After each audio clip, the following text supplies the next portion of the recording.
Assalamualaikum warahmatullahi wabarakatuh. Puji dan syukur kita panjatkan kehadirat Allah Subhanahu wa Ta'ala karena telah melimpahkan rahmat dan karunia-Nya sehingga kita masih diberikan kesehatan sampai saat ini. Tak lupa sholawat serta salam kita sampaikan kepada Nabi besar Muhammad Sallallahu Alaihi Wasallam, kepada para sahabatnya, keluarganya, dan kita sebagai umatnya di akhir zaman. Perkenalkan, nama saya Gami Sarismayanti dari kelas 11 MIPA 4, nomor absen 9, akan menyampaikan materi mengenai karya tulis ilmiah. Karya tulis ilmiah merupakan karangan yang menyajikan fakta umum yang dapat dibuktikan kebenarannya secara ilmiah dan ditulis dengan metodologi yang tepat. Pengertian karya tulis ilmiah. Karya tulis ilmiah adalah karya tulis yang dibuat untuk memecahkan suatu permasalahan dengan landasan teori dan metode-metode ilmiah. Tujuan karya tulis ilmiah: 1. Sebagai sarana untuk melatih dan mengungkapkan hasil penelitian berbentuk tulisan ilmiah secara sistematis. 2.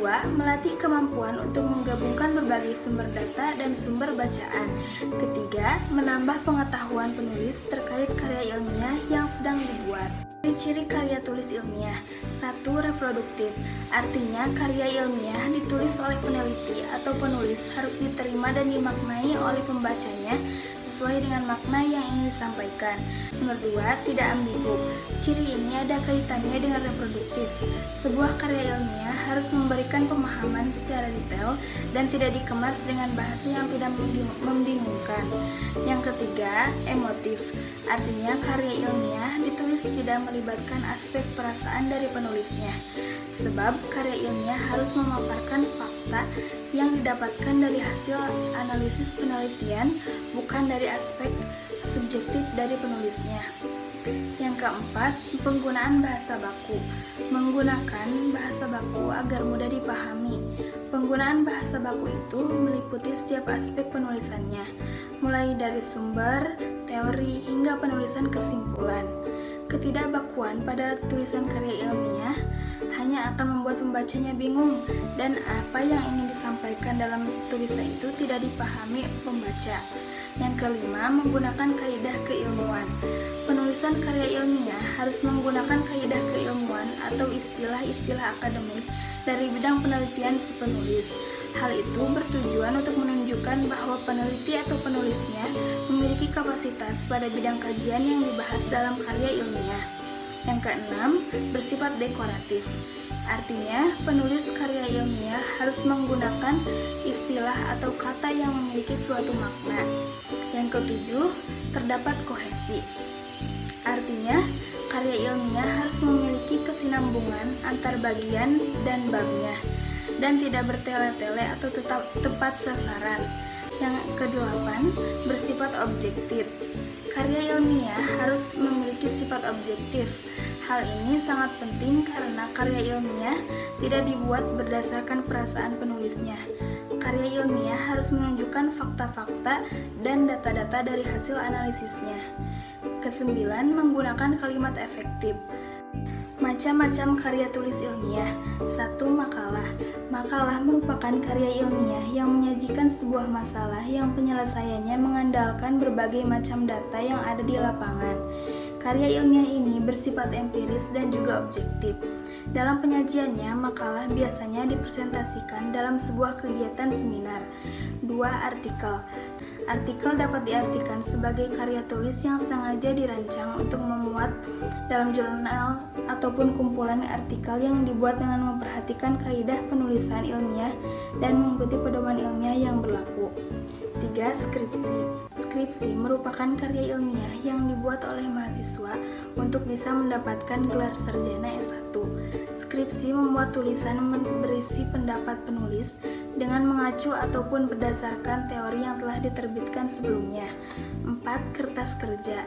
Kertas kerja atau work paper pada dasarnya sama dengan makalah, namun dibuat dengan analisis yang lebih mendalam dan tajam serta dipresentasikan pada seminar ataupun lokakarya yang biasanya dihadiri oleh ilmuwan.